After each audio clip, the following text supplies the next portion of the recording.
Assalomu alaykum, assalomu alaykum. Ashamdulillah vatandoshlar, Toshkent, Moskva, Toshkent yo'nalishi bo'yicha navbatdagi reysiga avtobusimiz amalga oshyapti. Do'stlar, bu safar avtobuslar to'g'rilanadi. Xaridorimiz ishonch. Kassamiz orqasida mana katta masjidimizdan primoy kirganlarda o'zimiz ishonch kassalarimiz bor. Avtobus kassalariga 9-kassaga bemalol uchrab, shunaqa sifatli avtobusda ketmoqchi bo'lsanglar ko'rib turganlarda mana hamyurtlarimiz Passatga jamoalarda. Do'stlar, so'rab o'tamiz. Akalar, xorlaylar, assalomu alaykum. Charchamayapsizmi? Qaysi shahar ketyapsiz? Peterga. Yaxshimi?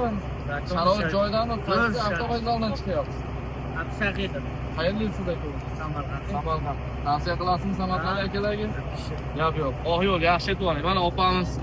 Opam yaxshimisiz? Qaysi shaharga ketyapsiz? Moskvami? Petermi? Bo'ldi, mayli. Aka, assalomu alaykum. Charchamayapsizmi?